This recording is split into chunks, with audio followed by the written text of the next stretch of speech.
যখনই ক্লাস নিতে আসবে তখন বলবা যে আমাদের এই সমস্যা, ঠিক আছে না? আচ্ছা ঠিক আছে স্যার। হ্যাঁ, কারণ আমাকে বলছে, মুনির স্যার বলছে কি মানে ওরা যা পড়াইছে তোমাদের সাথে ওগুলো একটু আলোচনা করতে। এখন ওগুলো কি আলোচনা করব? Anatomy physiology, biochemistry, anatomy physiology তো ভাইয়ের পোরশন। আর বায়োকেমিস্ট্রি তো তোমরা বললাই যে কোন জায়গায় সমস্যা হচ্ছে এটা বুঝতেছ না এখনো, যেহেতু পড়া শুরু করা নেই। পড়া শুরু করলে তো আমি বলে দিলাম, তোমরা সবকিছু নেওয়ার দরকার নেই, ঠিক আছে? আমার স্লাইড গুলো দেখবা, ওখানে লাস্টে কোয়েশ্চেন লেখা থাকে, যে কোয়েশ্চেন গুলো লাগবে ওদেরটা দেখবা ওরা কি বলছে, আর আমারটা দেখবা, মিলাই তোমরা নিজেদের মতো করে রেডি করে নিবা। কথা বুঝছো? এখানে এত জটিল কিছু নাই। ওদের সবকিছু নিতে হবে এমন কোনো কথা না। কথা বুঝছো? তারপরে যদি কোনো সমস্যা হয় আমাকে বললো। ওকে? আচ্ছা ঠিক আছে স্যার। আর আমার বায়োকেমিস্ট্রি প্রায় শেষ। আজকে মিনারেল শেষ হলে আরেকটা টপিকস থাকবে, সেটা হচ্ছে ডায়াবেটিক রেটিনোপ্যাথি আর ডায়াবেটিস। এটা নেক্সট ক্লাসে পড়াই দিব। এরপর ফার্মা শুরু করবো আর কি, ঠিক আছে? ফার্মা শেষ করার পর এরপর মাইক্রোপ্যাথ এগুলো শুরু করবো। বুঝতে পারছি?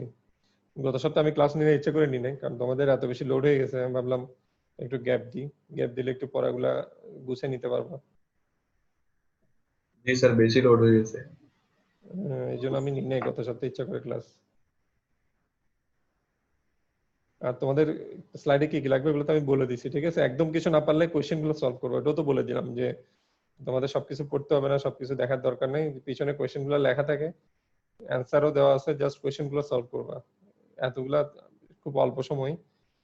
প্রথম ক্লাসে আমি বলছি যে তোমাদেরকে ৩-৪ বছরের পড়া ১ বছরে দিছে, ঠিক আছে? এখন তোমরা যদি সবকিছু বুঝতে যাও, সবকিছু নিয়ে ঘাটাঘাটি করো, আলটিমেটলি কোনো লাভ হবে না, যেটা সত্যি কথা। তোমরা করবা কি, জাস্ট কোয়েশ্চেন গুলো সলভ করবা। কোয়েশ্চেন গুলো সলভ করলে দেখবা হয়ে গেছে, তোমাদের এত কিছু নিয়ে আর মাথা ঘামাইতে হবে না। আর মায়োসিস ওদেরটা আমি বলে দিলাম, ওরা লেকচার এক মানে অ্যাজ এ হোল রেডি করে, ম্যাম বিবিএস বিওপটম সবকিছু মিলাই রেডি করে, তো ওরা তো ওটাই পড়াই দেয়। কথা বুঝো না? স্যার তাহলে ভাইবা? ভাইভাতে এটাই তো সমস্যা, কথা বুঝছো না? ভাইভা তো আর আমরা জানি না, আমরা তো তোমাদের সেশনই তো আমার প্রথম, বুঝে নেই? এর আগে তো আমরা ক্লাস নিই না বা পরীক্ষাতে ছিলাম না। এখন ওরা কি কোয়েশ্চেন করে বা না করে এটা তো বুঝতেছি না। আমরা যদি আগে থাকতাম বা বসতাম তাহলে বলতে পারতাম। এবং তুমি এটা ভাইভারটা আমি বলে দিই, তোমরা রিটেন কোয়েশ্চেন সলভ করলে 80% ভাইভা কভার হয়ে যাবে, ঠিক আছে? ওখানে ভিতর থেকে ধরবে, মানে গ্রস, যেমন ধরো গ্লুকোজ কাকে বলে, গ্লুকোজের সংকেতটা কি, তা তো বললা। তারপর হচ্ছে amino acid, essential amino acid, non essential amino acid কি, মানে একদম গ্রস গুলো ধরবে। ওখানে আর এত ডিটেইলস ধরবে না, কথা বুঝছো? ওটা নিয়ে টেনশন করার দরকার নেই। তোমরা ক্লাস শেষ হলে ভাইভা পরীক্ষার আগে স্যারকে বলবা একটা ক্লাস নেওয়ার জন্য, উনি বলে দিবে ভাইভাতে কি কি ধরবে, ঠিক আছে? আর যারা বসে এটা স্যারদের সাথে আলোচনা করে ওভাবে ওদেরকে একটা ক্লাস নিতে বলবা। কথা বুঝছো? জি স্যার, স্যার বুঝছি। বুঝছি। ওটা ভাইভা পরীক্ষার আগে ওটা নিয়ে টেনশন করতে হবে না। রিটেন শেষ করলে 80% ভাইভা কভার দেয়। আর 20% যেটা কিছু স্পেসিফিক কোয়েশ্চেন থাকে ভাইভাতে, ওগুলা ওই বলবা যে জাস্ট যারা বসে ওনাদেরকে একদিন বলবা যে স্যার আমাদেরকে ভাইভা নিয়ে একটা ক্লাস নেন, দেখবা ওনারা কোয়েশ্চেন গুলো বলে দিচ্ছে, ঠিক আছে? বুঝে না বুঝে লিখে নিবা, পর অ্যান্সার গিয়ে মিলাই নিবা, ঠিক আছে? স্যার ঠিক আছে। বুঝছো তো? জি স্যার বুঝছি। ওকে, তাহলে আজকে আমরা শুরু করি। মিনারেল এখানে খুব একটা বেশি কিছু পড়ার নাই, একটা কোয়েশ্চেনই আসে সবসময় দেখছি, কমন নিউট্রিশনাল ডিসঅর্ডার, যেটা গত ক্লাসে বলছি। 4টা আছে, iron deficiency, anaemia, protein allergy, malnutrition, ঠিক আছে? আয়োডিন ডেফিসিয়েন্সি ডিসঅর্ডার, এগুলো হচ্ছে কি কমন নিউট্রিশনাল ডিসঅর্ডার। গত স্লাইডে আছে, দেখবা গত ক্লাসে। কথা স্পষ্ট বোঝা যাচ্ছে না। এখন শোনা যাচ্ছে? জি স্যার, শোনা যাচ্ছে। শুনতেছো এখন? হ্যাঁ, যেটা স্যার শোনা বলতেছিলাম যে যাচ্ছে। মিনারেলের মধ্যে এখানে বেশি কিছু পড়ার নাই, এখানে যদি একটা কোয়েশ্চেনই আসে ঘুরে ফিরে, সেটা হচ্ছে মানে আয়রন ডেফিসিয়েন্সি অ্যানিমিয়া। আর দু একটা যদি বাইরে থেকে দেন ওটা আমি বলে দিব কি দিতে পারে, ঠিক আছে? তাহলে আসো, আজকের হচ্ছে কি ডেফিনেশন লাগবে, ক্লাসিফিকেশন, ফাংশন, আর তো হচ্ছে ডেফিসিয়েন্সি ডিসঅর্ডার, যে এটা ডেফিসিয়েন্সি হলে কি কি প্রবলেম হতে পারে। আর টক্সিসিটি মানে হচ্ছে বেশি হলে, ধরো ক্যালসিয়ামের কথা ধরো, তুমি ক্যালসিয়াম কম খাইলে কি সমস্যা হবে, আবার ক্যালসিয়াম বেশি হয়ে গেলে শরীরে কি সমস্যা হতে পারে, এটাকে বলতেছে টক্সিসিটি, ঠিক আছে? অনেক সময় জিজ্ঞেস করে। তাহলে মিনারেল কি জিনিস? একটা হচ্ছে inorganic element essential to the nutrition of human, এটা এক ধরনের ইনঅর্গানিক এলিমেন্ট। আর বডিতে কি কি ফাংশন আছে দেখো, মেজর রোল কি কি? Chemical reaction take place in the cell, muscle contraction যেমন হচ্ছে ক্যালসিয়াম, হার্ট বিটিং সেটাও ক্যালসিয়াম পটাশিয়াম। তারপর দুইটা গ্রুপ, একটা হচ্ছে মেজর মিনারেল আর একটা হচ্ছে মাইনর। মাইনরের একটা নাম হচ্ছে ট্রেস মিনারেল, ঠিক আছে? বুঝছো তো? জি স্যার। গেল। এবার আসো নেক্সট স্লাইড। তাহলে কি বলছিলাম, দুই ধরনের মিনারেল আছে, একটা হচ্ছে ম্যাক্রো মিনারেল আর একটা হচ্ছে মাইক্রো মিনারেল। ম্যাক্রো বলবে কখন? যখন মোর দেন 100 মিলিগ্রাম বডিতে লাগে, ঠিক আছে? আর মাইক্রো হচ্ছে লেস দেন 100 মিলিগ্রাম, লেখা আছে দেখো লাল কালিতে। মাইক্রো মিনারেল একটা নাম হচ্ছে ট্রেস এলিমেন্ট, ব্র্যাকেটে লেখা আছে, ঠিক আছে? তাহলে ট্রেস এলিমেন্ট কাকে বলে যদি বলে, এটার অপোজিট নাম হচ্ছে মাইক্রো মিনারেল, ভয় পাওয়ার কিছু নেই, ঠিক আছে? তাহলে লাগবে কতটুকু? 100 মিলিগ্রামের নিচে। এক্সাম্পল কি কি দেখো, ম্যাক্রো মিনারেল যেমন হচ্ছে ক্যালসিয়াম, ফসফরাস, পটাশিয়াম, সালফার এগুলা, আর আয়রন, আয়োডিন, জিঙ্ক, কপার এগুলো হচ্ছে মাইক্রো মিনারেল, ঠিক আছে? নামগুলো মুখস্থ করবা। তাহলে পরীক্ষায় আসতে পারে definition of mineral, types of mineral. তাহলে ডেফিনেশনটা লিখনা inorganic element essential to the nutrition. আর টাইপসের মধ্যে হচ্ছে এটা macro mineral, micro mineral, 100, more than 100, less than 100, example গুলো দিয়ে দিবা, ঠিক আছে? এই আসো নেক্সট স্লাইড। তাহলে যদি ফাংশন দেই মিনারেলের, এখানে ওভারঅল ফাংশনটা লিখে দিবা। যেমন ধরো transmission of message through nervous system, nervous সিস্টেমের যে ট্রান্সমিশন আছে নার্ভ ইম্পালস, এটা ট্রান্সমিশন করে একটা একজন থেকে আরেকটা একজনে, কোনটা?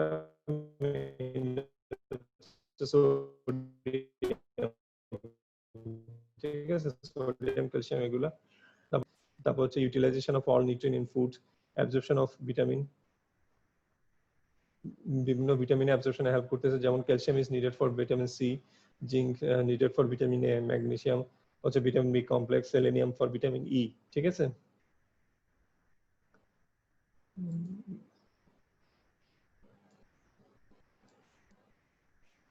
এবার দেখো মিনারেল কনস্টিটিউট বডির কি কি অর্গানে এটা কনস্টিটিউট করতে হেল্প করে, যেমন টিথ, বোনস, ক্যালসিয়াম মেইনলি আমরা জানি, টিস্যু, মাসেল, তারপর হচ্ছে ব্লাড, নার্ভ সেল।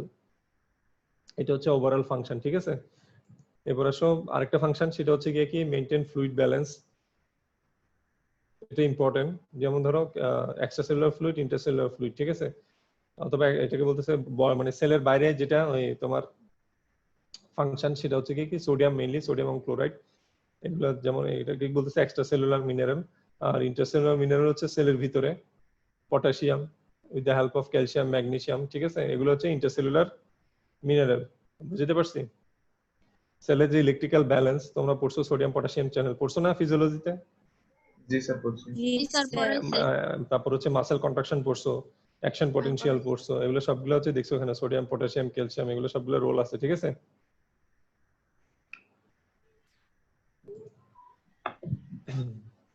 এবার আসো ফাংশন। ফাংশন আমি চার্ট আকারে দিছি খুব ইজি করে। যেমন দেখো ক্যালসিয়াম, ঠিক আছে? ক্যালসিয়ামের কি ফাংশন? এটা অনেক ক্যালসিয়ামের 7-8টা ফাংশন আছে, এটা আমি পরের স্লাইডে দেখাবো। এমনি শর্ট ফর্মে দেখো, important for bones and teeth. যদি তোমাদের পরীক্ষাতে আসে যে define mineral, classification of mineral, function of mineral, function of mineral, তাহলে তুমি প্রতিটা আলাদা আলাদা করে লিখতে পারবে না, ঠিক আছে? অনেক সময় লাগবে।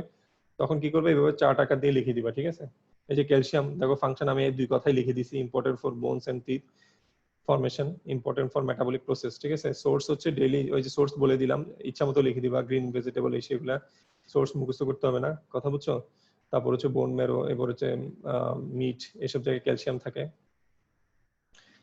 ডেফিসিয়েন্সি ডিসঅর্ডার হলে কি হবে দেখো, অ্যাডাল্টের ক্ষেত্রে হবে অস্টিওম্যালেশিয়া, অস্টিওপোরোসিস, মানে হচ্ছে বোনটা ক্ষয় হয়ে যাবে, অস্টিওপোরোসিস, ঠিক আছে? অস্টিওম্যালেশিয়া। আর চাইল্ডের ক্ষেত্রে হবে রিকেটস। রিকেটস একটা ফিচার আছে অনেকগুলা, বোনটা বাঁকা হয়ে যায় বাচ্চাদের। তারপর হচ্ছে টিটেনি, মানে হচ্ছে খিঁচুনি। তাহলে অ্যাডাল্টের ক্ষেত্রে হবে অস্টিওপোরোসিস আর ম্যালেশিয়া, অস্টিওম্যালেশিয়া, আর বাচ্চাদের ক্ষেত্রে হবে রিকেটস, টিটেনি। বুঝতে পারছো? কথা শোনা যাচ্ছে? জি স্যার শোনা যাচ্ছে। জি স্যার। হ্যাঁ ঠিক আছে। তাহলে বাচ্চাদের ক্ষেত্রে কি বললাম, রিকেটস আর টিটেনি, আর অ্যাডাল্টের ক্ষেত্রে হচ্ছে অস্টিওম্যালেশিয়া, অস্টিওপোরোসিস। আর যদি বেশি হয়ে যায় শরীরে ক্যালসিয়াম, তখন কি হবে, স্টোন ফর্মেশন হবে, যেমন হচ্ছে gall bladder stone, kidney stone, এগুলা। এই যে দেখো লিখাই আছে formation of stone specially gallbladder এবং হচ্ছে কিডনি, ঠিক আছে? বুঝছো তো? জি স্যার বুঝছি। জি স্যার। হুম। জি স্যার। এরপর আসো আয়রন। আয়রনটা সবচেয়ে ইম্পর্টেন্ট, এখানে আয়রন লাগবে, আয়রনটা আমি পরে ডিটেলস আছে, কিন্তু আয়রনের মেইন ফাংশন হচ্ছে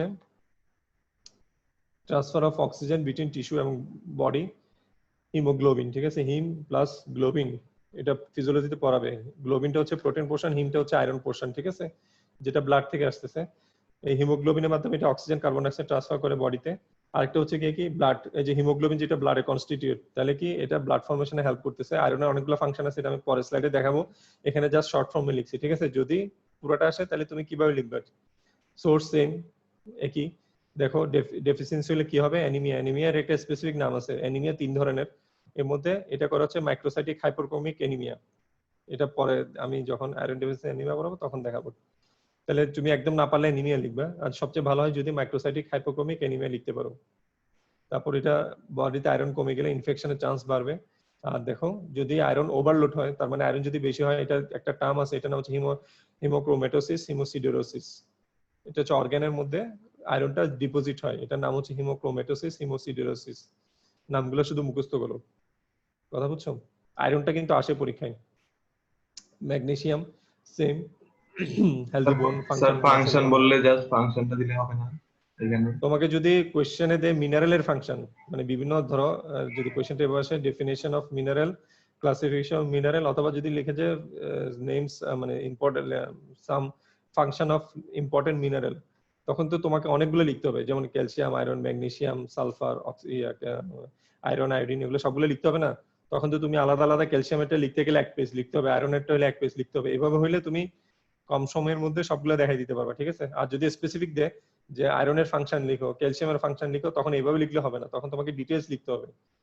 আমি তোমাকে বলে দিব, ঠিক আছে? এরকম শুধু দুই একটা দিবে, ক্যালসিয়াম, আয়রন, আয়োডিন, এই 2-3টা দেওয়ার চান্স আছে, বাকিগুলো এভাবে দেওয়ার চান্স নেই, কথা বুঝছো? কারণ বাকিগুলোর এত বেশি ফাংশন নাই। যেমন ম্যাগনেসিয়াম, সালফার, জিঙ্ক, দেখবা কি বলে সেলেনিয়াম, এগুলো হচ্ছে একটা একটা ফাংশন, ঠিক আছে? ওগুলো তোমাকে আলাদা দিবে না। আলাদা দেওয়ার চান্স হচ্ছে দুইটা, একটা হচ্ছে ক্যালসিয়াম, একটা হচ্ছে আয়রন। বুঝতে পারছো?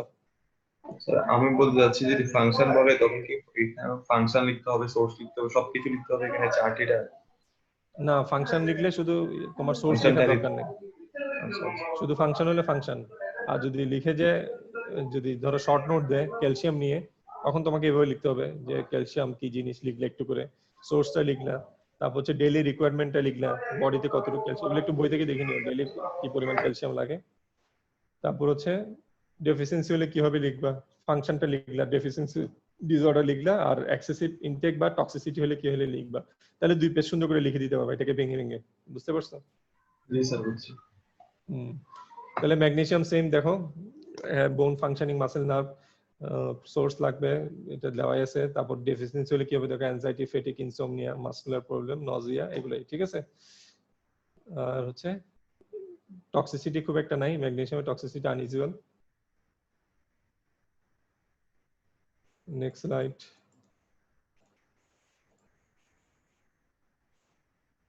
ফসফরাস সেম, দেখো constitute bone tissue, energy conversion reaction, source পড়ে নিও। ডেফিসিয়েন্সি হলে কি হবে দেখো, তাও anaemia, demineralisation of bone, nerve disorder, respiratory problem, weakness, weight loss, ঠিক আছে? আর এক্সেসিভ ইনটেক হলে দেখো phosphorus interfere with the body absorption of calcium, magnesium, ঠিক আছে? তারপর হচ্ছে পটাশিয়াম, সোডিয়াম বললাম। পটাশিয়াম মেইন ইন্টারসেলুলার ফ্লুইড, তাহলে ইন্টারসেলুলার নার্ভ কন্ডাকশন, এটা হেল্প করে, অ্যাকশন পটেনশিয়ালে হেল্প করে। এই যে লিখছে দেখো, maintaining electric potential of the nervous system, functioning of muscle এবং nerve tissue by action potential, ঠিক আছে? সোডিয়ামও সেম, এক্সট্রাসেলুলার ফ্লুইড, দেখো পিএইচ মেইনটেইন করবে বডি। তারপর হচ্ছে ইলেকট্রিক্যাল পটেনশিয়াল। আর সোডিয়ামের একটা ফাংশন আছে, সেটা হচ্ছে গিয়ে কি বলে, বডির যে অসমোলারিটি, যেটা অসমোলারিটিটা মেইনটেইন করে, ঠিক আছে?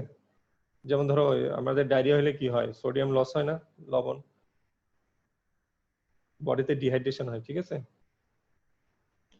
এবার দেখো এই যে দেখো ব্লাড প্রেশার মেইনটেইন করে, এটা ফাংশনে দেখো, দেখো সোডিয়াম যদি কম হয়ে যায় তাহলে এটা কি ব্লাড প্রেশার, লো ব্লাড প্রেশার হবে, মাসেল উইকনেস হবে, যে নার্ভ কন্ডাকশনটা কমে যাবে, প্যারালাইসিস হবে, রেসপিরেটরি প্রবলেম হবে, ঠিক আছে? আর যদি বেশি হয় দেখো হাইপারনেট্রিমিয়া, এটার নাম কি, হাইপারনেট্রিমিয়া, কন্ডিশনটার নাম হচ্ছে হাইপারনেট্রিমিয়া, ঠিক আছে?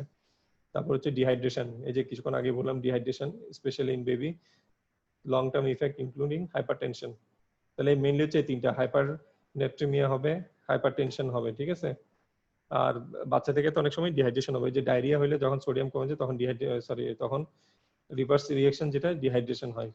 এটা অনেক বড় একটা মেকানিজম আছে, এগুলা ফিজিওলজিতে পড়াবে যখন কিডনি চ্যাপ্টারটা পড়াবে, তখন তোমাকে ফ্লুইড ব্যালেন্সটা পড়াবে ভাইয়া, আমিন ভাই পড়াবে, দেখবে। বুঝছো তো? জি এবার স্যার। আসো, এবার আসো next slide. Chromium, copper. Chromium এই যে এগুলা জাস্ট শর্ট ফর্মে লেখা আছে, কনফিউশন, ডিপ্রেশন, উইকনেস।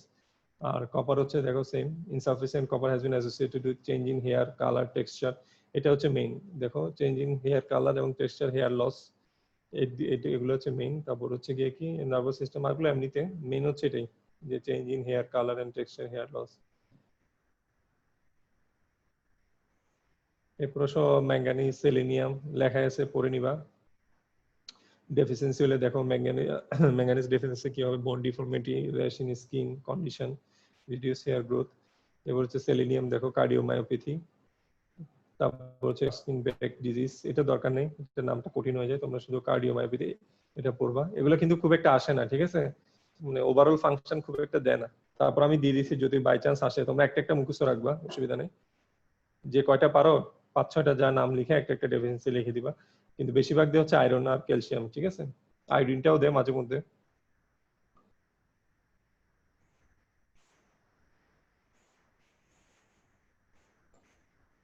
এবার হচ্ছে সালফার, এরপর জিঙ্ক। সালফার হচ্ছে ডেফিসিয়েন্সি অফ সালফার আনইউজুয়াল।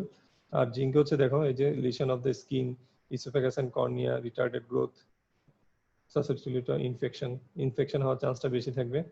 তারপর হচ্ছে কি দেখো জিঙ্ক এক্সেসিভ ইনটেক হলে কি হবে, zinc supplement taken over period of time reduce absorption of copper. তাহলে ওই জিঙ্ক বেশি হলে কপারের অ্যাবজর্পশনটা কমে যাবে, তাহলে কপারের ডেফিসিয়েন্সি গুলো দেখা দিবে, ঠিক আছে। এরপর ফাংশন অফ ইসোফেগাস মানে হচ্ছে খাদ্যনালী, অ্যানাটমিতে পড়ে নাই, আচ্ছা যাবে। ওই যে আমাদের দুইটা গলার মধ্যে দুইটা নালী আছে, একটা হচ্ছে শ্বাসনালী, একটা হচ্ছে খাদ্যনালী। খাদ্যনালী যেটা সেটা হচ্ছে ইসোফেগাস, আর শ্বাসনালী যেটা সেটা হচ্ছে ল্যারিংস, ট্রাকিয়া। সামনের দিকে যেটা শক্ত, হাত দিলে দেখো সেটা শক্ত যেটা, ঠিক আছে না, ওটা হচ্ছে গিয়ে কি শ্বাসনালী। ওটার পিছনে হচ্ছে গিয়ে কি একটা নরম মাসেলের, নরম একটা টিউবের মতো আছে, মাসকুলার টিউব, সেটা হচ্ছে গিয়ে কি ইসোফেগাস। অ্যানাটমিতে পড়াবে, ঠিক আছে। এবার আসো ফাংশন অফ ক্যালসিয়াম। এই যে বললাম, যদি ক্যালসিয়ামের শুধু ক্যালসিয়ামের ফাংশন দেয়, অনেকগুলো ফাংশন আছে, এটা এইভাবে লিখতে হবে। ওইরকম শুধু দুই লাইন লিখে দিলে নাম্বার দিবে না, তখন তুমি পুরোটাই ভাবে লিখবা। দেখো calcium most important mineral for human body, maintain healthy teeth, bones, ঠিক আছে। তারপর হচ্ছে প্রিভেন্ট অস্টিওপোরোসিস, ওই যে বোন ক্ষয় হয়ে যায় যেটা, ওটাকে প্রিভেন্ট করে। তারপর হচ্ছে গিয়ে দেখো বিল্ডিং স্ট্রং বোন এন্ড টিথ, ব্লাড ক্লটিং, এই যে এটা ক্যালসিয়াম একটা কি ব্লাড ক্লটিং ফ্যাক্টর না, পড়েছি আমি, ঠিক আছে। ফুল পরে 2 করে ক্যালসিয়াম 4 নাম্বার ক্লটিং ফ্যাক্টর, ঠিক আছে। এরপর হচ্ছে গিয়ে কি দেখো নার্ভ সিগন্যাল পাঠাবে, squeezing and relaxing muscle contraction, তারপর হচ্ছে কার্ডিয়াক কন্ট্রাকশন, এটা রোল আছে। তারপর হচ্ছে রিলিজিং হরমোন এবং হচ্ছে কেমিক্যাল, তারপর হচ্ছে নরমাল হার্টবিট। এই যে দেখো হার্টবিট যেটা বলতেছিলাম, যে হার্টবিটে এটা নার্ভ কন্ট্রাকশন, তারপর হচ্ছে কি তোমার হার্ট কন্ট্রাকশন, দুইটাতে এটার রোল আছে, ঠিক আছে। তাহলে ক্যালসিয়ামের ফাংশন হলে পুরোটা লিখবে এভাবে, মনে থাকবে। ক্যালসিয়াম কি জিনিস লিখলে, একটু করে মিনারেল লিখলে, কোন ধরনের মিনারেল নিলাম, ম্যাক্রো না মাইক্রো, ক্যালসিয়াম ম্যাক্রো মিনারেল, ঠিক আছে। এরপর হচ্ছে গিয়ে কি সোর্সটা লিখলা, এরপর ফাংশনটা লিখলা, ডেফিসিয়েন্সি হলে কি হলে লিখলা, তারপর হচ্ছে টক্সিসিটি হলে কি হয়েছে লিখবা, ঠিক আছে। তাহলে 5 নাম্বার ইজিলি চলে আসবে। এরপর হচ্ছে আয়োডিন, অনেক সময় আয়োডিন দেয়। আয়োডিন ডেফিসিয়েন্সি ডিসঅর্ডার গুলো কি কি বডিতে, কোয়েশ্চেনটা আসে হচ্ছে এভাবে যে নেম সাম নিউট্রিশনাল ডিসঅর্ডার, তারপর হচ্ছে short note of iodine deficiency disorder, এবার দিতে পারে, ঠিক আছে। তাহলে আয়োডিন দেখো, আয়োডিন বডিতে দুইটা ফর্মে থাকে, একটা হচ্ছে থাইরক্সিন T4, একটা হচ্ছে ট্রাইআইডোথ্রিওনিন, এই দুইটা ফর্মে থাকে, ঠিক আছে। আর আয়োডিনটা মেইনলি হচ্ছে গিয়ে কি কোন হরমোন ফর্মেশনে হেল্প করে, থাইরয়েড হরমোন। এটা জিজ্ঞেস করবে, এটা ভাইভাতে জিজ্ঞেস করবে, দেখিও রিটেনও আসে, ভাইভাতেও জিজ্ঞেস করবে যে আয়োডিনটা কোথায় লাগে। এটা হচ্ছে আয়োডিনটা formation of thyroid hormone. Thyroid hormone দুই ধরনের, একটা হচ্ছে থাইরক্সিন, একটা হচ্ছে ট্রাইআইডোথ্রিওনিন। সরি, আমি যেটা বলতেছিলাম, বডিতে আয়োডিন হচ্ছে আয়োডাইড ফর্মে থাকে, আয়োডাইড, ঠিক আছে। আর থাইরয়েড হরমোন হচ্ছে দুইটা ফর্ম, একটা হচ্ছে থাইরক্সিন, একটা হচ্ছে ট্রাইআইডোথ্রিওনিন, এটা হচ্ছে দুইটা অ্যাক্টিভ ফর্ম। তাহলে টোটাল বডি কন্টেন্ট দেখো কতটুকু আয়োডিন, 25 থেকে 30 milligram of iodine, normal blood level হচ্ছে 5 থেকে 10 milligram, 80% store in thyroid gland, যেটা বলতেছিলাম। তাহলে আয়োডিনটা মেইনলি লাগে হচ্ছে থাইরয়েড গ্ল্যান্ডের ফাংশনের জন্য। ডেইলি রিকোয়ারমেন্ট হচ্ছে 100 থেকে 200 মাইক্রোগ্রাম পার ডে।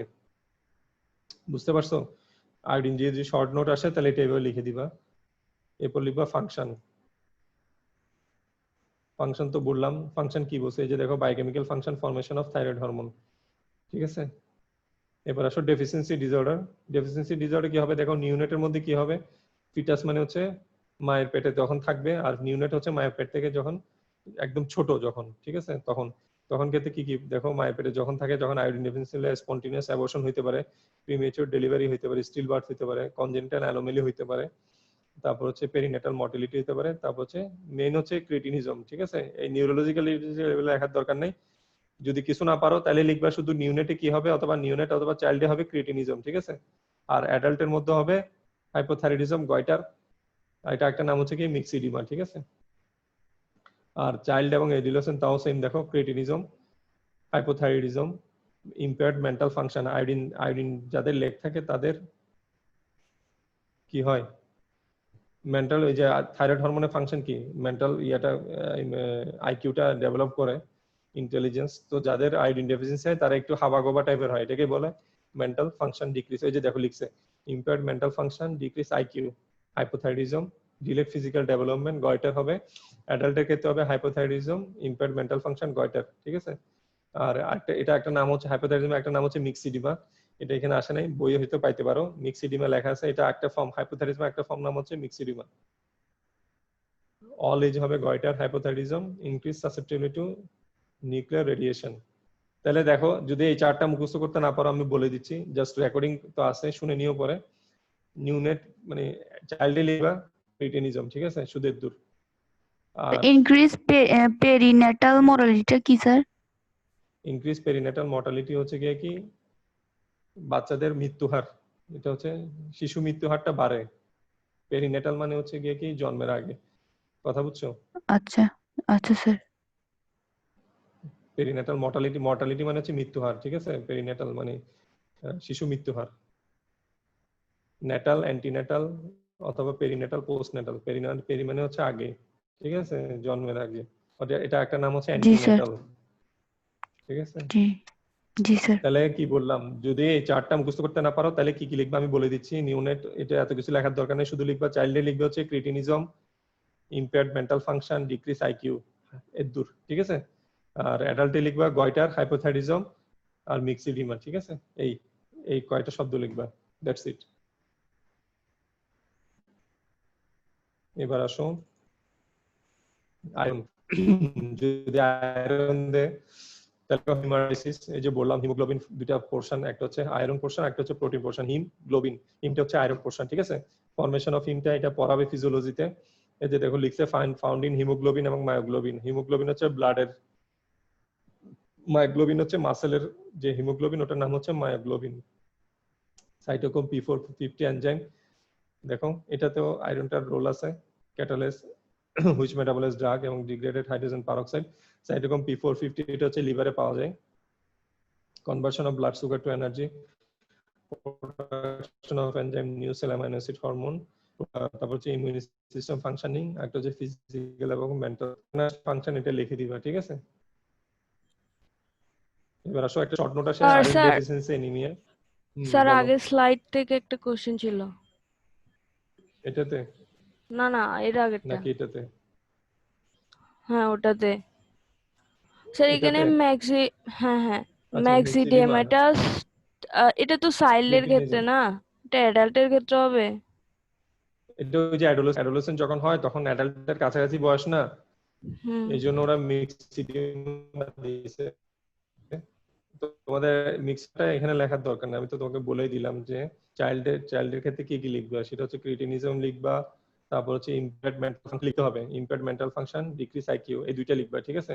আর বড়দের ক্ষেত্রে লিখবা, অ্যাডাল্টের ক্ষেত্রে লিখবা গয়টার, হাইপোথাইরয়েডিজম। হাইপোথাইরয়েডিজম একটা ফর্ম হচ্ছে কি মিক্সিডিমা। মিক্সিডিমা একটা শর্ট নোট আছে, এটা তোমাদের লাগবে না, এটা বুঝাতে গেলে একটা কথা, বুঝছো? তোমরা শুধু নামটা মনে রাখো, আর যাদের ইন্টারেস্ট লাগবে তোমরা বই থেকে দেখে নেট থেকে দেখে নিবা, ঠিক আছে, বুঝছো তো? জি স্যার। মিক্সিডিমা, মিক্স ইডিমা হলে, ইডিমা মানে হচ্ছে পানি জমবে শরীরে, অনেকগুলো ফিচার থাকে, ব্লাড প্রেশার কমে, এই সেগুলো অনেকগুলো ফিচার আছে, ঠিক আছে। তাহলে আয়রন বললাম, আয়রনের রোল, এগুলো ফাংশন এটা পড়বা। আর একটা হচ্ছে আয়রন ডেফিসিয়েন্সি অ্যানিমিয়া, দেখো এটা শর্ট নোট আসে, ঠিক আছে, বলেই দিছে আয়রনের ডেফিসিয়েন্সি হলে অ্যানিমিয়া হবে। তাহলে অ্যানিমিয়াটা কি জিনিস? ডেফিসিয়েন্সি নাম্বার অফ হিমোগ্লোবিন অথবা রেড ব্লাড সেল অথবা দুইটাই, ঠিক আছে। তাহলে deficiency number of red blood cell or deficiency of total haemoglobin, ঠিক আছে। এই concentration per unit of volume of blood, এত কিছু লেখার দরকার নেই, তোমরা লিখবে deficiency of number of blood cell অথবা হিমোগ্লোবিন, এটাই হচ্ছে অ্যানিমিয়া। অ্যানিমিয়ার কিছু কজ আছে আয়রন ডেফিসিয়েন্সি অ্যানিমিয়ার, যেমন এখানে দেখো শর্ট ফর্মে দিছে excessive blood loss, drug therapy, টক্সিকিটা আমি পরে দিছি চার্ট আকারে। তাহলে আয়রনের জন্য যে অ্যানিমিয়াটা হয় ওটার নাম কি? Microcytic hypochromic anaemia. মাইক্রোসাইটিক মানে হচ্ছে হিমোগ্লোবিনটা ছোট হয়ে যায়, হিমোগ্লোবিন। মাইক্রোসাইটিক হাইপোক্রোমিক, হাইপোক্রোমিক মানে হচ্ছে এটা কালারটা কমে যায়, ঠিক আছে। এই দুইটা, এটা স্পেসিফিক নাম আছে, মাইক্রোসাইটিক হাইপোক্রোমিক অ্যানিমিয়া, কথা বুঝছো? এবার দেখো cause, iron deficiency anaemia cause, basic জিনিসটা বুঝো। যেমন ধরো আয়রনটা কোথায় থাকে? ব্লাডে। তাহলে যদি বেশি বেশি ব্লাড লস হয় তাহলে কি হবে? আয়রন ডেফিসিয়েন্সি অ্যানিমিয়া হবে। আবার তুমি যদি খাদ্যের মাধ্যমে কম খাও, সেটা তো আয়রন ডেফিসিয়েন্সি হবে। দেখো তাহলে লিখছে কি, decrease iron intake, chronic blood loss. তারপর হচ্ছে আবার আয়রন যদি বডিতে অ্যাবজর্পশন না হয় তাহলেও কি আয়রন ডেফিসিয়েন্সি হবে। দেখো হেডলাইন, ডিক্রিজ আয়রন অ্যাবজর্পশন। একটা হচ্ছে ইনক্রিজ ডিমান্ড, তোমার ধরো বডিতে চাহিদা বেশি কিন্তু তুমি কম দিচ্ছ, তাহলে কি হবে? তখন আয়রন ডেফিসিয়েন্সি হবে। তাহলে মেন চারটা হেডলাইন বুঝছো তো? এবার দেখো আরগুলো মুখস্থ করতে হবে না। যেমন দেখো বডিতে ইনক্রিজ ডিমান্ড, যখন শরীরে আয়রনের চাহিদা বাড়ে কখন কখন, যেমন প্রেগনেন্সিতে বাড়ে, তারপর বাচ্চা যখন বড় হয় তখন বাড়ে, ইনফেন্সি, অ্যাডোলেসেন্ট। এরপর হচ্ছে ফিমেলদের যখন মেনস্ট্রুয়াল লস, ব্লাড লস হয় তখন শরীরে মানে কি বলে আয়রনের পরিমাণটা বাড়ে, বুঝছো তো? তাহলে দুই তিনটা মুখস্থ করে, এত বেশি লাগবে না। মুখস্থ দরকার আছে এখন আর? বুঝে দিলাম শরীরে কখন কখন ডিমান্ড বাড়ে, এভাবে চিন্তা করবা, ঠিক আছে। তারপর হচ্ছে ব্লাড লস কখন কখন হবে, বডিতে বেশি ব্লাড লস কখন কখন হবে, যেমন তো gastroenteritis, oesophagitis, peptic ulcer. Peptic ulcer হলে ব্লাড লসটা বেশি হয়, ম্যালিগন্যান্সি, বিভিন্ন ক্যান্সার ডিজিজে, ঠিক আছে। এরপর দেখো পোস্টপার্টাম হিমোরেজ, যে ডেলিভারির পরে যে ব্লিডিংটা হয়, পোস্টপার্টাম হিমোরেজ, কয়েকটা নাম মুখস্থ করো, ঠিক আছে। এরপর হচ্ছে ডিক্রিজ আয়রন ইনটেক, বডিতে কখন আয়রন তুমি খাওয়া কমে যাবে, যেমন ধরো ও যদি কম আয়রন যুক্ত খাবার খায়, যে এই যে দেখো পুর ডায়েট, আয়রন পুর ডায়েট, ইটিং ডিসঅর্ডার, কোন ধরনের ইটিং ডিসঅর্ডার আছে, যেমন হচ্ছে অ্যানোরেক্সিয়া নার্ভোসা, যারা মেয়েরা কম খাইতে চায়, কম খাইলে কি হবে? কম বডিতে আয়রন আসবে, ঠিক আছে। সোজা দেখো, জিনিসটা মুখস্থ করতে হবে না। আর আয়রন অ্যাবজর্পশন কখন হ্যাম্পার হবে? যখন শরীরে ইন্টেস্টাইনে কখন ডিজিজ থাকবে, যেমন দেখো coeliac disease, gastritis, atopic gastritis, তারপর হচ্ছে গ্যাস্ট্রিক অথবা intestinal bypass surgery, inflammatory bowel disease.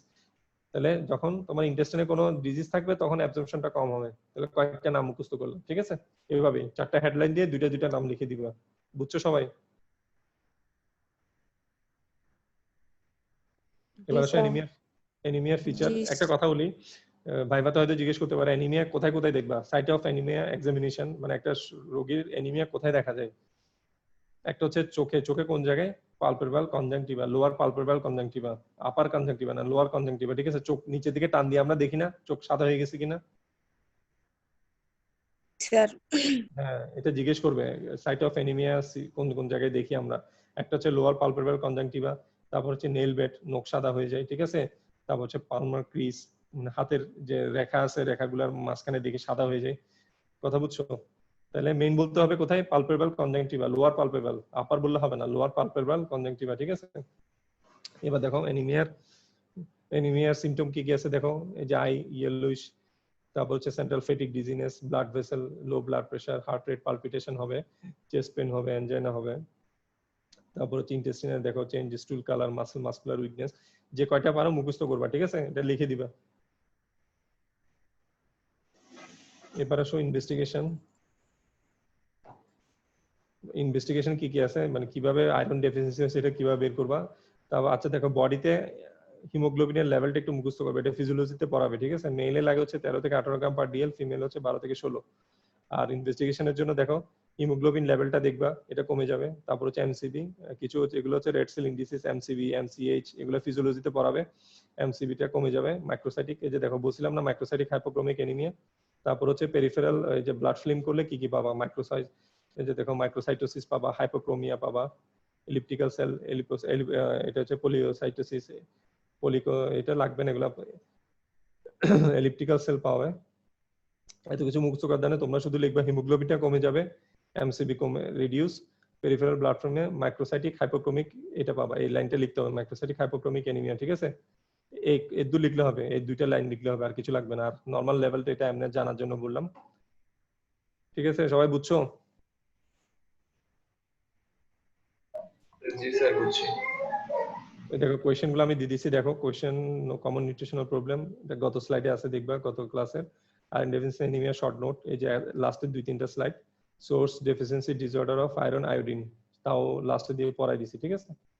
এখান থেকে এই দুইটা কোয়েশ্চেন আসে বেশিরভাগ ক্ষেত্রে, আর তেমন কিছু লাগবে না, ঠিক আছে? বুঝছো সবাই? জি স্যার বুঝছি। জি স্যার। আর বাইকে ইয়াতে বললাম, আমার শিশুর প্রবলেমটা নিয়ে তো বলে দিছি, ঠিক আছে? পড়ে যাও, না বুঝলে আমাকে বইলো। আচ্ছা ঠিক আছে। কোনো কোয়েশ্চেন আছে?